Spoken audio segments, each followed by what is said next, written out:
गुलमर्ग में sports activities की शुरुआत हो चुकी है और ये नज़ारे आप मेरे चैनल पर एक्सक्लूसिव देख रहे हो। मैं आपको बता दूं दोस्तों, जैसा कि मैं पिछले 30 दिनों से कश्मीर की ट्रिप पर हूं और आने वाले फ़ैब तक मैं कश्मीर में ही रहने वाला हूं, तो सबसे सटीक इन्फॉर्मेशन आपको इसी चैनल पर मिलती है।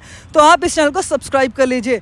गुलमर्ग की लेटेस्ट अपडेट्स के साथ आज मैं फिर आपके सामने आया हूँ और आपको मैं बता दूँ कि गुलमर्ग में विंटर गेम्स होने वाले हैं वेरी सून।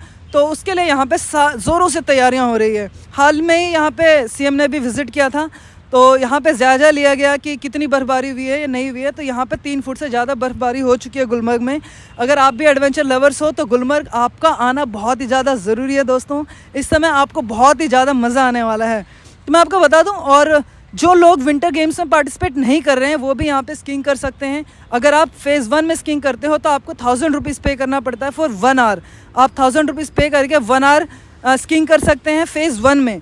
अगर आप फॉरवर्ड पीक यानी कि फेज़ 2 पे अगर आप स्कीइंग करना चाहते हैं तो आपको 1500 रुपये पे करना पड़ेगा। दोनों का जो टाइम ड्यूरेशन होता है वो 60 मिनट का होता है। तो बहुत ही ज़्यादा ऑसम एक्सपीरियंस रहता है। यहाँ पे बच्चे भी आते हैं और यंगस्टर्स भी आते हैं, तो आप स्कीइंग कर सकते हैं यहाँ पर आकर के। तो गुलमर्ग अगर आप आने का प्लान कर रहे हैं तो आप बिल्कुल भी देर मत कीजिए, क्योंकि ये सबसे बेस्ट सीज़न है गुलमर्ग विज़िट करने का। मेरे से दोस्तों ने कुछ सवाल पूछे थे कि गुलमर्ग अगर हम आते हैं तो क्या हम खुद की कार लेकर के आ सकते हैं। तो बिल्कुल आप अपनी कार से आ सकते हैं गुलमर्ग तक।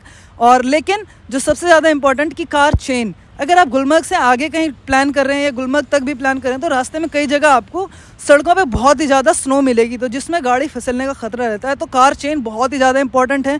यहाँ पर स्कैम्स भी चल रहे हैं, तो लोगों से यहाँ पर कार चेन के 5000 6000 रुपये तक भी वसूले जा रहे हैं। तो मैं आपको बता दूँ, यहाँ पर 3000 रुपीज़ जो है, अगर आप श्रीनगर से कार चेन पूल करते हो तो आपको 3000 रुपीज़ पे करना पड़ता है। तो आप 3000 रुपीज़ दे करके 3 दिन के लिए कार चेन भी ले सकते हो। और अगर आप अगर आपने कोई कश्मीर का पैकेज ले रखा है तो आपको ये उसके साथ इंक्लूड होता है। तो आप मेक श्योर कर लें पहले ही कि पैकेज में ये इंक्लूड है या नहीं तो वो आपसे ज़्यादा पैसे भी वसूल सकते हैं। लेकिन यहाँ पर आप देख लो, चारों तरफ बर्फ़ की जो है चादर बिछ गई है। 3 फुट से ज़्यादा यहाँ पे बर्फ़बारी हो चुकी है। यहाँ पर बहुत तरह के स्पोर्ट्स एक्टिविटीज़ हो रहे हैं, जैसे स्लेजिंग, स्कीइंग, गोंडोला राइड का मज़ा तो अपने आप में ही ऑसम है। मतलब गोंडोला राइड का एक्सपीरियंस करना 1 टाइम इन अ लाइफ होता है दोस्तों। तो आपको लेटेस्ट अपडेट बता रहा हूँ मैं यहाँ पर कि अगर आप गुलमर्ग आ रहे हैं तो आप यहाँ पे स्कीइंग करने का आनंद ले सकते हैं इन दिनों। और गुलमर्ग के बाद अगर आप चाहते हैं सोनमर्ग को एक्सप्लोर करना, तो यहाँ पे भी जेडमो टनल यानी कि सोनमर्ग टनल का भी उद्घाटन हुआ है। तो आप सोनमर्ग टनल का ज़रूर विज़िट कीजिए, वो बहुत ही ज़्यादा ऑसम एक्सपीरियंस होने वाला है। 6.5 किलोमीटर का ये टनल है और कार से ड्राइव करना उस 6.5 किलोमीटर के टनल के अंदर बहुत ही ज़्यादा ऑसम रहता है।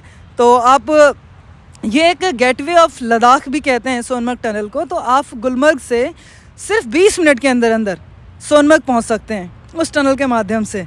गुलमर्ग से सोनमर्ग जाइए, वहां से आप लद्दाख जाइए, जोजिला पास जाइए, आपको बहुत ज़्यादा एडवेंचर मिलेगा यहाँ पर। और सोनमर्ग को कई सारे लोग एक्सप्लोर नहीं करते हैं क्योंकि वो ऑफ बिट लोकेशन में आ जाता था अब तक, क्योंकि वहाँ की कनेक्टिविटी थोड़ी टफ होती थी। लेकिन ये सोनमर्ग टनल बनने के बाद वहाँ की कनेक्टिविटी बहुत ही ज़्यादा ईजी हो गई है। तो आप सोनमर्ग टनल को भी ज़रूर विज़िट कीजिए। और आपको कैसी लगी ये जानकारी आप कमेंट सेक्शन में ज़रूर बताइए। और आपके जो भी सवाल है आप मेरे से कमेंट सेक्शन में या आप मेरी इंस्टा आईडी पर पूछ सकते हैं। इंस्टा आईडी जो है वो कमेंट सेक्शन में मैंने डाल दिया है। मैं आपके हर सवालों के जवाब देता हूँ। जितने भी व्यूवर्स, जितने भी सब्सक्राइबर्स मेरे साथ जुड़े हुए हैं उन सबको पता है मैं उनके हर क्वेश्चन का रिप्लाई करता हूँ, ताकि उन लोगों को यहाँ आने के बाद कोई प्रॉब्लम ना हो। और यहाँ पे मैं सिर्फ ना विंटर के और ना सिर्फ कश्मीर के, आने वाले दिनों में मैं आपको ऑल ओवर इंडिया की ट्रैवल अपडेट्स देता रहूँगा। और बहुत ही अच्छी वीडियो आने वाली है, तो आप चैनल के साथ जुड़ सकते हैं। तो गाइज़, ये थी आज की ट्रैवल अपडेट। तो मिलते हैं वेरी सून नेक्स्ट वीडियो में। तब तक घूमते रहिए और मस्त रहिए।